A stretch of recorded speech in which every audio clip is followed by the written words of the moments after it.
Salut à tous, ici Roy. Et si on parlait un peu de cinéma? Et aujourd'hui, plus particulièrement de cinéma d'animation. J'adore les films d'animation. Et qui n'aime pas ça? Ce format permet une telle liberté créative, que ce soit dans le design des personnages, les couleurs, les univers créés, les mouvements, les chorégraphies.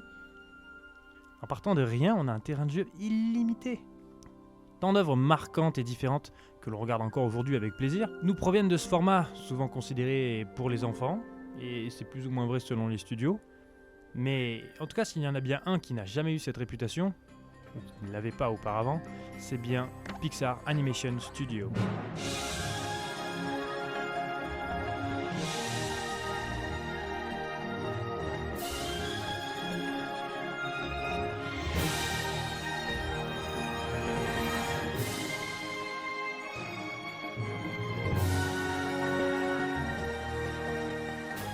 Les films Pixar ont, et je pense qu'on peut le dire, révolutionné le monde de l'animation tel qu'on l'entend aujourd'hui. Durant la première décennie de son existence, le studio a enchaîné les œuvres marquantes et les succès populaires, nous apportant quasiment chaque année une œuvre et un univers nouveau rempli de folie créative et d'intelligence émotionnelle, aux enjeux et aux personnages marquants. La quintessence des histoires accessibles mais néanmoins profondes, avec ce fameux double degré de lecture pour permettre aux parents comme aux enfants de s'y retrouver. En fait, j'irais même plus loin en disant que certains de ces films s'adressaient plus directement aux adultes qu'aux enfants. Alors Woody, ça a été mon ami depuis aussi longtemps que je me rappelle. Quand je pose la question autour de moi quel est votre film Pixar préféré, les réponses sont vraiment diverses. Mais il s'agit quand même bien souvent des films du début du studio. Exception faite de Coco, mais Coco n'avait pas le droit d'être aussi bien de toute manière, et puis ce film est un oasis dans le désert des productions Pixar de ces dernières années, et j'aime ce film, il est incroyable. Bref, matez Coco! Le studio ne me fait plus rêver comme il pouvait le faire avant.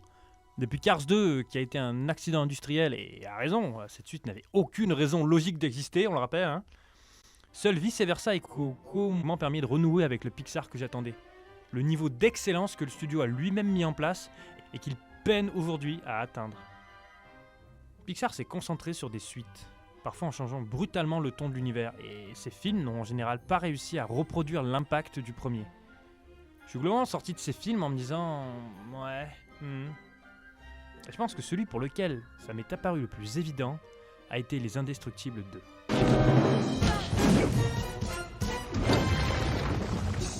Je sécurise le périmètre. Les Indestructibles 2 est un film qui existe. Je ne déteste pas foncièrement le film, on passe quand même un bon moment devant. Mais quelle déception! Déception car ce film se contente d'être moyen. Il se complaît dans sa moyenitude moyenneuse. Le film aurait pu et aurait dû être tellement plus que ça. Les Indestructibles 2 est sorti en 2018 et il a été le plus gros succès pour un film d'animation de toute l'histoire du cinéma. Avant de se faire dépasser par La Reine des Neiges 2 évidemment, mais bon, qu'est-ce que vous voulez. Et pour moi, le film souffre de trop gros défauts pour que je puisse réellement l'apprécier. Il faut mettre de côté ce succès financier pour se pencher sur ce qui ne va vraiment pas dans ce film.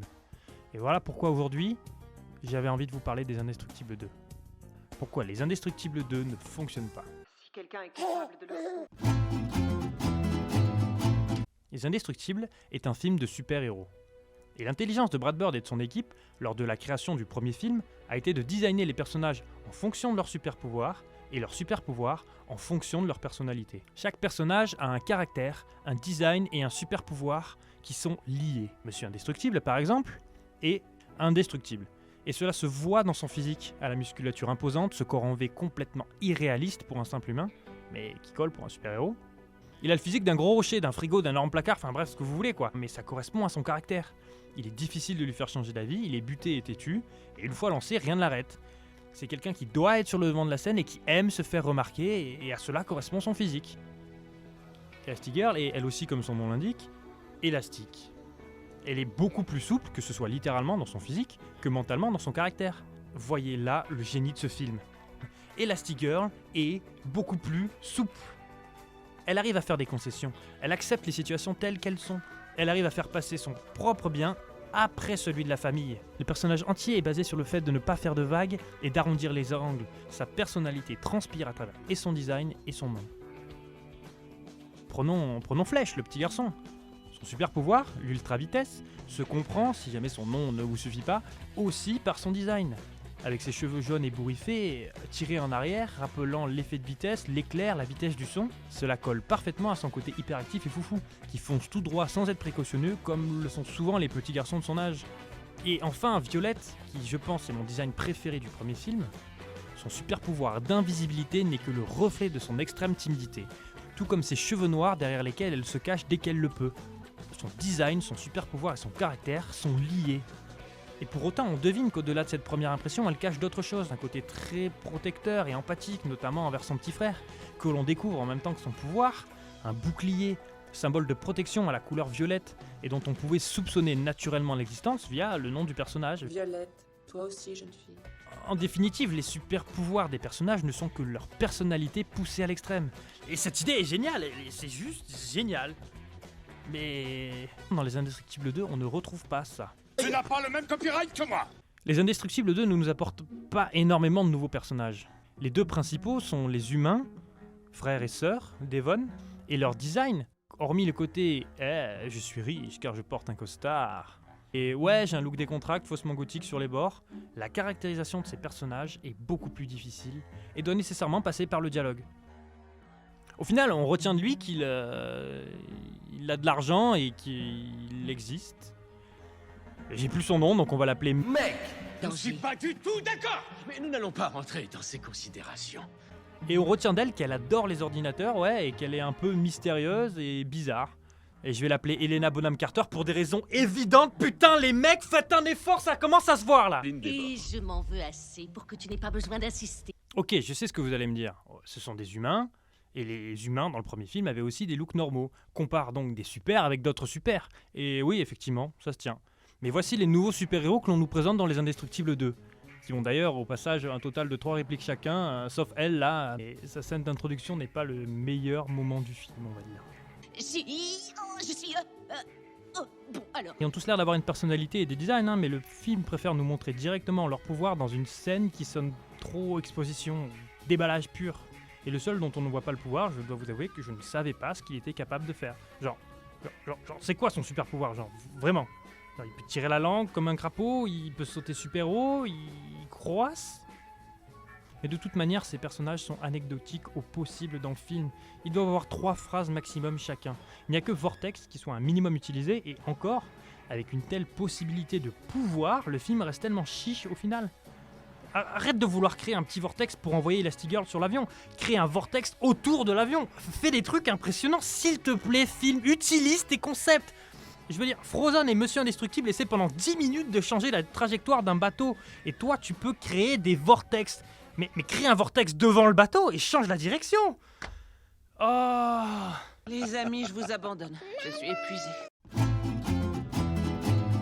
Pour ça, je dois vous parler de ce que j'appellerais la formule Pixar.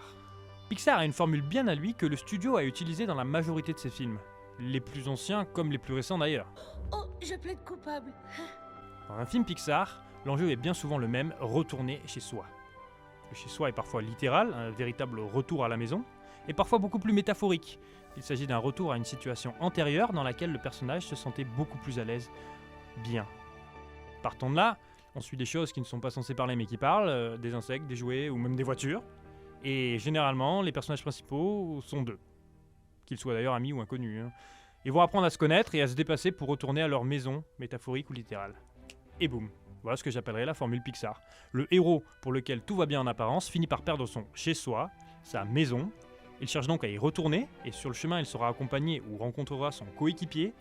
Et après de nombreuses péripéties, ils finissent par atteindre leur maison en ayant renforcé leur amitié ou leur lien sur la route, et en se rendant compte qu'il est parfois plus important dans la vie. Somme toute, un bon gros voyage initiatique qui permet aux personnages, une fois rentrés chez eux, de vivre encore mieux qu'auparavant.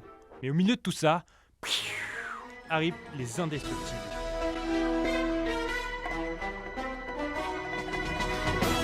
Les humains, pas des choses, ils ne sont pas 2, ils sont plus que 2. Ils n'ont pas perdu physiquement leur chez eux, mais... C'est pas vrai! Bon d'accord, effectivement, ils ont perdu le droit d'utiliser leur super pouvoir et ils cherchent à retrouver ce droit, d'accord. Mais on ne retrouve pas la formule dans son ensemble, et pourtant le film fonctionne tellement bien. Les Indestructibles ne se contentent pas de bousculer la formule Pixar. Ils bousculent également nos attentes d'un film de super-héros, avec un côté James Bond de l'ère Pierce Brosnan totalement assumé, Et il traite de sujets aussi importants que l'acceptation de soi, la reconnaissance de ses propres faiblesses, la crise de la quarantaine, les rêves de jeunesse brisés, la fidélité, enfin, vous savez quoi, pour les enfants. Sauf que tout ce que je viens de dire là se comprend visuellement. Laissez-moi vous montrer le début des Indestructibles. Une fois les super interdits par la loi, on arrive sur ce plan. Ce plan. On voit Monsieur Indestructible qui remplit la quasi-totalité du cadre rien qu'en étant assis dans une chaise de bureau. C'est visuel, on comprend, on le voit. Monsieur Indestructible rentre à peine dans son bureau, dans sa voiture ou même dans le cadre de l'image. On comprend qu'il n'est pas fait pour la vie d'agent d'assurance, mais il n'a pas besoin de nous le dire. Et même si plus tard il l'explique aux autres personnages, nous, avant, en tant que spectateurs, on le voit. Et plus que ça, on le ressent. Et donc, on le comprend. On sait que ce monde ne lui correspond pas, rien ne va, ce n'est pas le personnage que l'on nous a présenté au début du film. Pas besoin d'en rajouter, tous les enjeux sont posés visuellement. Et c'est donc tout naturellement que l'on comprend que lorsqu'il a une opportunité de reprendre du service, il saute dessus. Il suffit de voir ça. C'est pas vrai, je le crois pas. Et ça.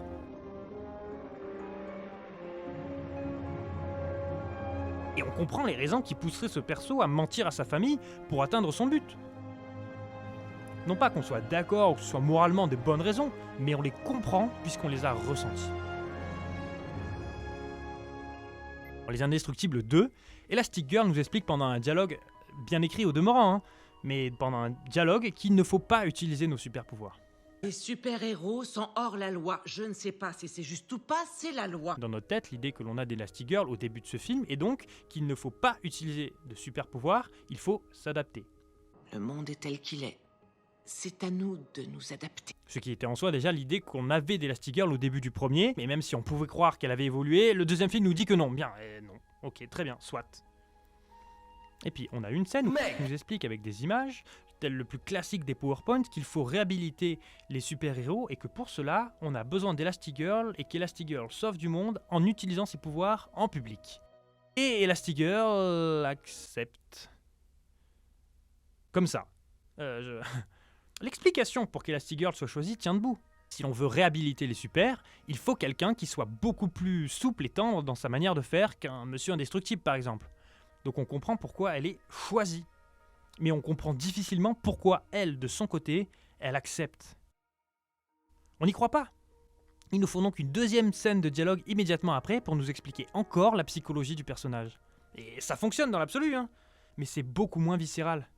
On ne ressent pas les motivations, on nous les explique. On a deux possibilités. La première, tu acceptes, tu es grassement payé, on sort de ce motel et tu offres un meilleur avenir à tous les super, y compris nos enfants. Ou, si j'ai pas de boulot dans 2 semaines, on est à la rue. Dans le premier film, on suivait un personnage qui était restreint et qui ne pouvait pas, alors qu'il en avait envie, utiliser ses super pouvoirs. Et finalement, un deuxième personnage qui s'est trouvé contraint, car personne d'autre qu'elle ne peut le faire. Seule Elastic Girl sait où se trouve son mari. Dans le deuxième film, on se retrouve à suivre un personnage qui ne veut pas nécessairement utiliser ses pouvoirs, mais qui doit le faire parce qu'on l'y pousse. La différence de motivation est donc très grande, tout comme l'engagement et l'investissement du spectateur. On suit un personnage contraint, poussé à agir, qui poursuit un but, d'ailleurs même incertain, car Elastic Girl elle-même ne sait pas vraiment ce qu'elle doit faire. C'est parfait. C'est un terrain de jeu pour super-héros. Super-héros, c'est ça. Au final, Elastic Girl n'apprend aucune leçon. Le personnage reste le même du début à la fin du film. Les super-héros sont réhabilités, mais ça n'a jamais été posé comme une motivation claire pour elle, contrairement à Monsieur Indestructible. Je dois réussir, afin qu'elle puisse réussir, afin que nous puissions réussir. J'ai compris, Bob. On ne ressent donc pas de sentiment d'accomplissement pour son personnage.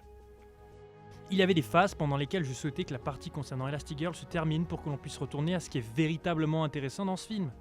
Et la vie de famille d'un super-héros n'est pas ce qui devrait être le plus intéressant dans un film de super-héros. C'est un très bon point pour le film que cette partie soit intéressante, mais cela montre un réel problème sur le reste. Le méchant d'Indestructible 2 ne fonctionne pas. Enfin, les méchants. Enfin, le méchant. Si je devais ajouter une petite chose à la formule Pixar que je décrivais précédemment, c'est le twist vilain. Ce que l'on pourrait traduire en le méchant coup de théâtre. Ok, un peu trop littéral. Je dirais le méchant inattendu. Un twist vilain où le méchant inattendu est un personnage qui est introduit dans le film comme étant gentil ou neutre et qui s'avère en réalité être méchant. Pixar a utilisé cet outil scénaristique de nombreuses fois et c'est bien souvent efficace. Ça permet d'apporter un peu d'action à un troisième acte qui jusqu'à présent n'en avait pas vraiment besoin. Mais pour que cela fonctionne, il faut un certain nombre de choses. Sans que ce soit visible à 20 km, il faut que ce retournement de situation soit au minimum plausible quand il intervient. Il doit révéler la vraie nature du personnage car quelque chose l'oblige à le faire, ce qui justifie normalement qu'il soit resté caché au début. De même, un personnage ne peut pas passer du plus gentil de la Terre au réel méchant sans un minimum de justification. Et il est important pour que l'on y croie que le personnage ne change pas subitement de caractère ou de personnalité. Personne ne devient d'un seul coup un monstre sanguinaire. Bon, ceci posé, Helena Bonham Carter est la méchante du film depuis le début, n'est pas un bon twist. Si je résume son objectif, elle veut rendre les super-héros illégaux pour toujours en détruisant l'image des super-héros auprès du grand public afin qu'ils ne soient jamais réhabilités. Ok. Sauf que les super-héros sont déjà illégaux et le sont depuis 15 ans.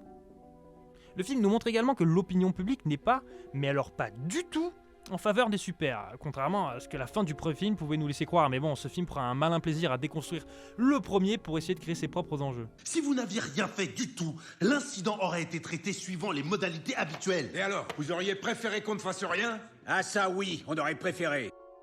Mec! Il nous l'explique bien lui-même. Tiens, pointe du doigt. Les gens associent destruction et vous. Alors c'est logique que lui veuille aider les super à être réhabilités. Mais pourquoi Helena aide-t-elle Elastigirl à réussir 2 fois et devant toutes les caméras du monde à sauver des gens sans causer le moindre dégât? La méchante est en train de créer l'image parfaite des super qu'elle cherche à détruire, ce qui n'a aucun sens. Et ce n'est pas seulement parce qu'Elastigirl est complètement surpuissante dans ce film à un point qui n'était même pas prévisible, et qui... voilà, puisqu'elle appuie le choix d'Elastigirl là où Monsieur Indestructible aurait été parfait dans son plan pour détruire facilement la réputation des super. Elle aide même Elastigirl en lui proposant plus qu'une simple aide, mais de véritables solutions à ses problèmes. Tout ça pour 2 scènes plus tard. Ah ah, je suis le méchant. Ce retournement est trop soudain. Rien auparavant n'indiquait qu'elle ne voulait pas voir Elastigirl réussir. Et si elle voulait voir Elastigirl réussir et attendre qu'elle gagne la confiance des humains dans le film, ce qui se passe, puisque tous les gouvernements sont prêts à signer la réhabilitation des super, alors son plan n'a aucun sens. L'hypnotiseur n'avait pas besoin d'être quelqu'un que l'on connaissait déjà. Le méchant d'un film de super-héros peut juste être un méchant, n'importe qui. L'autre problème que ce twist amène, c'est qu'au-delà de n'avoir aucun sens dans son exécution, sa justification ne tient pas non plus la route. Notre grande méchante du film dit vouloir rendre les humains moins dépendants des super, alors que je rappelle que ça fait 15 ans qu'on a appris à ne plus être dépendant des super, puisque ça fait 15 ans qu'ils sont hors la loi. Et d'ailleurs, je passe le fait que l'existence de super gentils implique nécessairement l'existence de super vilains contre lesquels il faut bien lutter, mais bon, bref, ok. Le raisonnement se tient. Effectivement, il est dangereux de s'en remettre à ce point-là aux super-héros pour gérer notre propre vie. Et l'hypnotiseur a d'ailleurs un message intéressant croisé avec les ordinateurs, internet et nos téléphones. Toutes les expériences humaines doivent arriver chez vous bien emballées pour être observées à distance, afin que vous restiez éternellement enfermés. Mais comment en est-elle arrivée à ce constat? Comment en est-elle arrivée là? Son père, très ami avec des super, a été assassiné dans son appartement lors d'un cambriolage. Car au lieu de se mettre à l'abri, il a appelé à l'aide ses amis super-héros qui ne sont pas venus l'aider à temps. Wow. Je suis désolé, mais son père est complètement con. Jamais il n'aurait pu arriver à temps pour le sauver. Et ce n'est pas la faute des super si le mec ne se met pas à l'abri. C'est un comportement totalement irresponsable et dangereux. Et surtout, les super ne sont pas venus à son secours car ils étaient déjà hors la loi. Pas de réponse. Les super-héros venaient d'être déclarés hors la loi. Donc tu te plains qu'un super-héros n'ait pas venu secourir ton père alors qu'il n'avait déjà plus le droit de le faire, et donc pour te venger, tu veux le rendre hors la loi pour qu'il ne puisse plus jamais le faire. Non mais... Vous allez m'aider à rendre les super hors la loi pour toujours. Non mais... ouah. Rien ne va dans les motivations, la soudaineté du twist et l'objectif du méchant. Rien ne fonctionne. C'est objectivement décevant. Surtout quand on le compare avec le premier. Et encore une fois, la comparaison avec le premier fait très mal à la suite. Mais alors très mal. Syndrome est probablement dans mon top 5 de mes méchants préférés. Il adore et assume pleinement son rôle. Et chaque scène où il apparaît est un véritable plaisir. Il s'offre même le luxe d'avoir le sens du spectacle et du grandiose. Mais quelles sont ses motivations ? On apprend son identité à la moitié du film, et non pas dans le dernier tiers à l'arrache, si vous voyez ce que je veux dire, et de son identité découlent ses motivations. Mais ici ça a du sens. C'est pas vraiment un twist vilain ou un méchant inattendu ou surprise, mais on apprend qu'il s'agit en fait d'Indestructiboy. Je suis Indestructible, le plus grand fan de Monsieur Indestructible, que l'on a déjà aperçu 2 fois au début du film. Les 2 fois, Monsieur Indestructible le rejette, et c'est totalement logique. Il s'agit d'un petit garçon sans super pouvoir et qui veut combattre le crime. C'est objectivement trop dangereux, et c'est d'autant plus justifié que son intervention permet au cambrioleur de s'en sortir dans cette scène. La colère de notre super-héros se comprend, mais elle donne lieu à ça. Cette scène paraît totalement anodine, mais elle est la base de la création du méchant. Et quand Syndrome intervient des années plus tard, cette rancœur a grandi, doucement mais sûrement. Ce n'est pas que la révélation qui fonctionne, on se rend compte que Syndrome a été créé par Monsieur Indestructible. Oh la vache, ça me défriserait d'y penser. On sait donc d'où vient Syndrome, et son lien avec Monsieur Indestructible a un intérêt. L'objectif en découle logiquement. N'ayant pas de super pouvoir et ayant été rejeté par ses héros qui en avaient, il veut devenir plus fort qu'eux, avant de tout simplement rendre tout le monde super. Et lorsque tout le monde sera super, plus personne ne le sera. Ce plan est logique, puéril certes, mais sa vie entière est basée sur une frustration profonde, un sentiment d'injustice et un manque de reconnaissance. Dans la tête d'un petit garçon, tout ceci peut pousser à des réactions extrêmes, comme dédier sa vie à la vengeance. Et non seulement ça tient la route, mais en plus, la motivation du méchant est compréhensible pour tous. La conclusion est tellement logique que même Flèche nous l'annonce discrètement au début du film. Tout le monde est exceptionnel. Ouais, autrement dit, personne ne l'est. Un bon méchant peut faire un film. Les Indestructibles 1 s'offraient, en plus de toutes ses autres qualités, un antagoniste marquant et jouissif, à la personnalité colorée. J'ai pas de mots pour décrire ma déception concernant le méchant du second film. Il faut croire que la barre était trop haute. Probablement. Tout dans ce film manque cruellement d'ambition.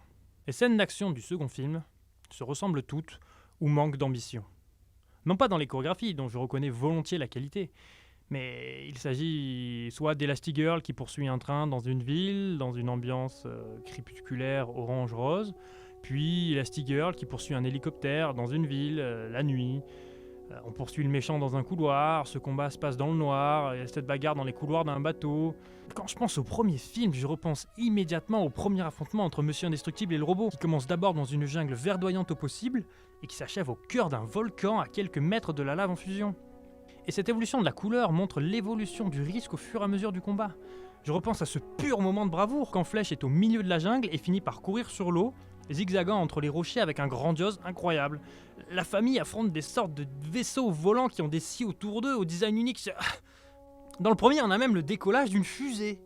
Dans le deuxième, c'est un bateau qui décolle. Alors, c'est techniquement plus impressionnant, parce qu'on n'a jamais vu ça dans la vraie vie, mais pourquoi fallait-il que ce soit le soir sous un ciel rosâtre orangé ? Les scènes d'action ne sont pas impressionnantes. Les personnages ne sont pas marquants. Le méchant de ce film veut être une sorte de Madame Tout-le-Monde. Existe le robot original, voici une course-poursuite dans un couloir, puis dans un escalier, puis dans un couloir, puis dans un ascenseur. Oh, est-ce que l'action peut respirer un peu, histoire qu'on apporte un peu de grandiose à ce film et d'ambition ? Je ne déteste pas Les Indestructibles 2. En fait, je ne pouvais qu'être déçu après la qualité du premier, mais je ne m'attendais pas à l'être à ce point. J'aurais voulu que ce film soit meilleur, mais je pense qu'il n'y avait pas, à la base du projet, autant de cœur et d'envie que lors du premier film. Cette suite, 14 ans après la sortie du premier, s'inscrit plutôt dans la mode du studio à l'époque, qui était de faire des suites à ses succès du début des années 2000. Je ressens moins de passion dans ce que je ressens plus comme un produit, avec un cahier des charges et un héritage trop lourd à porter pour vraiment surprendre. J'adore toute la partie avec Monsieur Indestructible. Ce décalage entre la vie d'un super-héros et la vie d'un père de famille fonctionne parfaitement et donne de francs moments de rigolade. Cela fonctionne véritablement, mais toute la partie concernant Elastigirl et le méchant n'est pas engageante ou impressionnante, et elle ne tient pas la route. Ce film est sorti il n'y a que 2 ans, et il y a parfois des moments où j'oublie qu'il existe. Pixar semble avoir délaissé les suites, quand bien même c'était ultra rentable pour eux, et retourne à présent dans des histoires originales. Et je ne peux qu'accueillir cette nouvelle avec plaisir, car c'est là, pour moi, que le studio excelle, dans la création d'un univers créatif et engageant. J'attends donc avec impatience de voir Soul en salle cette année et Luca l'an prochain. On y retrouvera une bonne vieille formule Pixar des familles, mais espérons au moins que les films seront plus marquants que Les Indestructibles 2. Et que l'on y retrouvera un peu de magie.